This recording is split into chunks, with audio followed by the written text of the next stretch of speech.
अगर आप फिजिक्स पढ़ेंगे तो आपने उसमें देखा होगा, सुना होगा, काम कब होता है, काम करने में कितना समय लगता है, सबको फॉर्मुलेट किया गया है, सबको फॉर्मुलेट किया गया है। आज मैं आपको बताता हूं कि कोई भी काम होता कैसे है, कोई भी काम शुरू कैसे होता है और कोई भी काम खत्म कैसे होता है। एक मेरे बहुत खास व्यक्ति, उनकी मैं बहुत रिस्पेक्ट करता हूं, उन्होंने मुझसे पूछा कि मुझे एक पर्टिकुलर एग्जाम के लिए प्रिपरेशन करनी है, मैं कैसे स्टार्ट करूं। मैंने उनसे कहा, ये नहीं कहा मैंने कि आप हिस्ट्री से स्टार्ट करें, आप जीके से स्टार्ट करें, नो। मैंने उनसे कहा किसी भी काम को स्टार्ट करने का एक रीजन होना चाहिए। बिना रीजन के आप अगर काम स्टार्ट कर भी देंगे तो उसे अंजाम तक पहुंचा नहीं पाएंगे।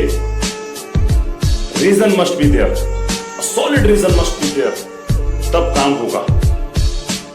आज ये बात मैं आपको बहुत सारे एग्जांपल्स के माध्यम से समझाने वाला हूं, इसलिए इस वीडियो को लास्ट तक देखते रहिए, बहुत मजा आएगा।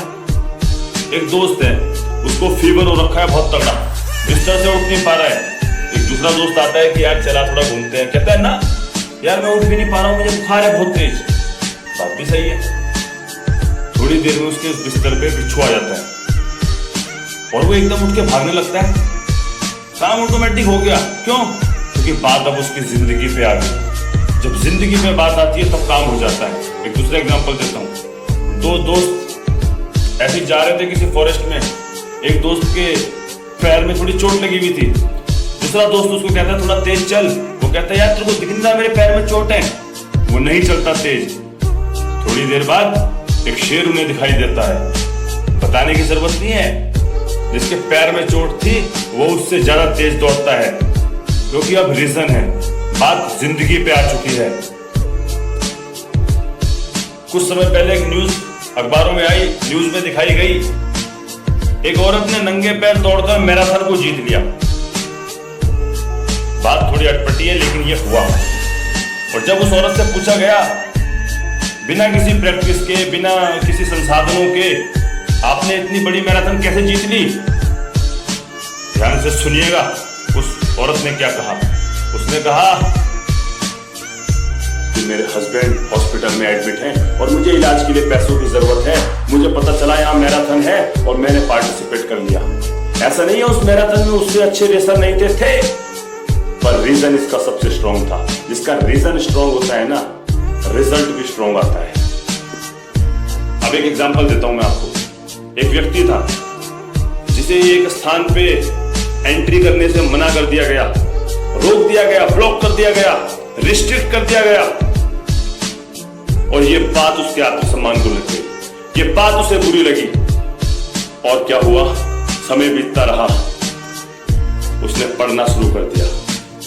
इस बात ने उसे इतना झकझोर कर दिया कि उसने पढ़ना शुरू कर दिया और पढ़ता रहा। 2 साल बाद वो दिन आया जिस जगह पे उसे घुसने से मना कर दिया गया था, उसे ब्लॉक कर दिया गया था, वहीं पे उसे एज अ चीफ गेस्ट बुलाया गया। ऐसा लाइफ में होता है। आप खुद से कोशिश करें, नहीं कर पाएंगे जब तक बात आपकी जिंदगी पे ना आए, जब तक बात आपके आत्मसम्मान पे ना आए। 2 दोस्त थे, साथ में घूम रहे थे, दोनों इंटेलिजेंट थे। एक दिन किसी इश्यू को लेकर दोनों में बहस हुई, डिबेट हुई, और एक दोस्त ने दूसरे दोस्त को कह दिया, अबे अगर तू इतना इंटेलिजेंट है तो झांक को धक्के खा रहा है। और बस ये बात उसे बुरी लगी, ये बात उसे बुरी लगी, और ये बात उसे इतनी बुरी लगी कि उसने कुछ करने की ठानी, और ऐसी ठानी आज वो एक सक्सेसफुल व्यक्ति है। काम ऐसे शुरू होते हैं जब बात आपके दिल को लगती है, जब बात आपके आत्मसम्मान को लगती है, जब बात जिंदगी की हो जाती है, जब आपके पास कोई दूसरा रास्ता नहीं होता तो काम ऑटोमेटिक हो जाते हैं। तब आपको न संसाधन की आवश्यकता पड़ती है न किसी चीज की, तब काम ऑटोमेटिक स्टार्ट होता है और खत्म भी होता है। अगर आज आप कंफर्ट जोन में हैं, आपके आत्मसम्मान को ठेस नहीं लगी, आपकी जिंदगी पे बात नहीं आई, आपके पास बहुत सारे रास्ते हैं, तो काम शुरू होना मुश्किल है। मगर जब बात किसी के आत्मसम्मान पे आती है, जब बात किसी की जिंदगी पे आती है ना, जब कोई दूसरा रास्ता नहीं होता, तो ये सारे फॉर्मूले धरे के धरे रह जाते हैं और काम हो जाता है, और उससे ज्यादा गति से होता है और ज्यादा एक्यूरेट होता है, क्योंकि बात जिंदगी पे आ गई है, बात आत्मसम्मान पे आ गई है। दूसरा रास्ता है नहीं, करना ही पड़ेगा।